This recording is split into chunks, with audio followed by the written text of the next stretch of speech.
So is this the tallest cast of any movie you've ever been in? You know what? That is a brilliant observation because yes, and I hadn't really thought of it until now, but absolutely, this is definitely the tallest cast, which is good for me because I'm not short. So I needed a very tall Conan so that I could get the job of tomorrow. I mean, it really worked, but I was like, they're all giants, except for Rose McGowan, who's the more petite one. You know, you're sort of the heroine and the damsel in distress a little bit, but you've also said that you like the girl fights. Yeah.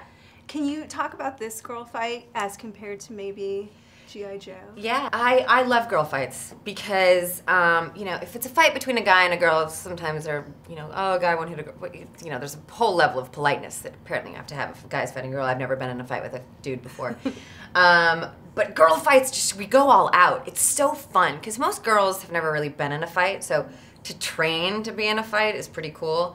Sienna and I, for G.I. Joe, trained for about 6 weeks. That fight was intricate, and there were lots of different stunts that were used and lots of different weapons, and we're really good friends. So it was also hilarious because there was a lot of accidental kicking and fighting and punching and rolling over each other's faces. Rose and I, a lot of it was the day of. We didn't have the luxury of training or really any of that, but I already have a physical background, so learning at fights in the day of is totally fine, and we threw down. That was so much fun. I love a girl fight. Were you ever tempted to hair pull? Always tempted to hair pull. Hair pull, go for the eyes. But, you know, didn't actually want to cause any physical damage. And I was wearing a wig, so you can't really pull that because that would be really weird if it came off. Rose had said that Jason was the sweetest barbarian ever, but still really fit the role. Like, she said that he should have a goblet of blood that he could just smash down at any time. Do you agree? Is that your read on him too? Well, yeah, I mean, Jason, despite the fact that he's 6'5" and massive, is this gentle giant with this really big heart, and he's a loving father and husband, and I think it just enhances his performance as this barbarian even more. But yeah, I would agree with Rose. He's the sweetest little barbarian there ever was. I see a journey. A man crossing the sands. A knight.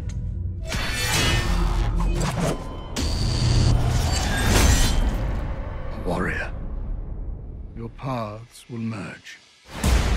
You know, you had said that you fed off his enthusiasm, like he had decorated his trailer, is that right? With some of the Frank trailer, Frazetta his art? room, Jason, I mean, the man must have had to hire a shipping vessel to sail all of his stuff home, because the amount of things he acquired while setting up his realm and his sort of cave, man cave, I don't understand how he got it all home. But yes, it was really interesting, and he was very into it. I put up pictures of my family in my room, but that's just me. Did you talk about the pictures at all? Yeah, I mean, he was very visual, and the visual part of it is, for him, is really important, and he put all these pictures up, and I looked at a lot of the pictures, and we talked about it, we rehearsed together, and he was really inspiring because he did put so much work into it, and you can really tell in the movie because he's great.